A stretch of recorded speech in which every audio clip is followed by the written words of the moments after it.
Hubungan HTN dengan Hukum Administrasi Negara atau HAN. Hukum Tata Negara atau HTN dan Hukum Administrasi Negara atau HAN memiliki hubungan yang erat.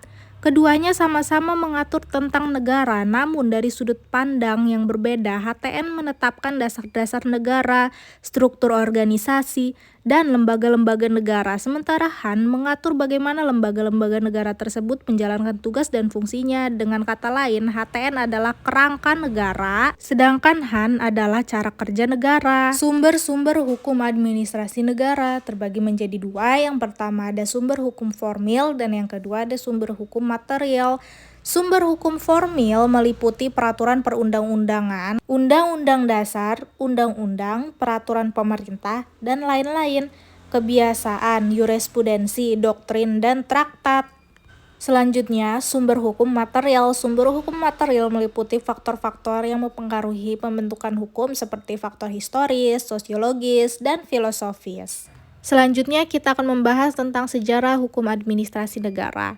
Jadi, sejarah HAN mencakup perkembangan konsep dan praktik administrasi pemerintah dari masa ke masa, terutama terkait dengan perubahan peran negara dan kebutuhan masyarakat.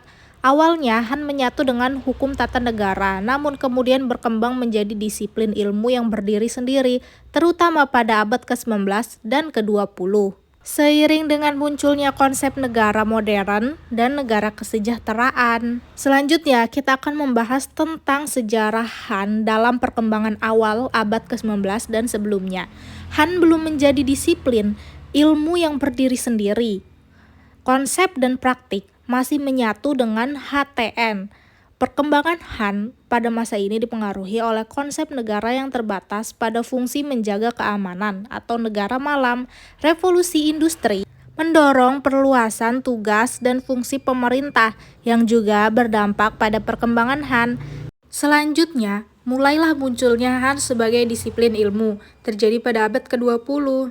Revolt Prancis dan pemikiran Montesquieu tentang pemisahan kekuasaan menjadi dasar bagi konsep pemerintah yang terkait oleh hukum. Munculnya konsep negara modern dan demokrasi menuntut sistem administrasi yang lebih terbuka, transparan, dan berbasis hukum.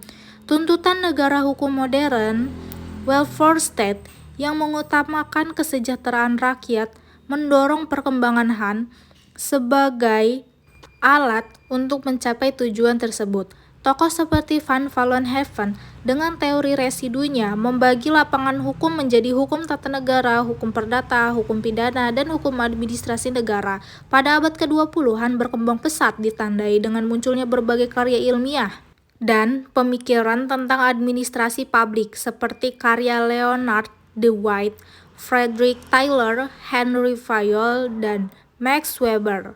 Selanjutnya, perkembangan HAN di Indonesia. HAN di Indonesia dipengaruhi oleh perkembangan HAN di Eropa Barat, khususnya Belanda. Pada masa penjajahan Belanda, mata kuliah HAN diberikan dalam satu mata kuliah dengan HTN. Setelah kemerdekaan, HAN mulai diajarkan secara terpisah di universitas-universitas seperti di Universitas Indonesia. HAN di Indonesia terus berkembang seiring dengan tuntutan masyarakat dan perubahan kebijakan pemerintah. Selanjutnya, perkembangan terkini. HAN terus mengalami perkembangan seiring dengan perkembangan teknologi informasi dan komunikasi, serta tantangan globalisasi. Pendidikan HAN perlu terus disesuaikan dengan dinamika perkembangan zaman. Jadi, pada kesimpulannya, HAN adalah seperangkat aturan hukum yang mengatur aktivitas dan tindakan pemerintah dalam menjalankan tugas dan fungsi negara, serta interaksi antara pemerintah dan warga negara. HAN bertujuan untuk mewujudkan kepastian hukum, keadilan, dan perlindungan bagi warga negara dalam berhubungan dengan administrasi negara. Dengan kata lain, HAN memastikan bahwa pemerintah bertindak dalam koridor hukum dan tidak bersewenang-wenang.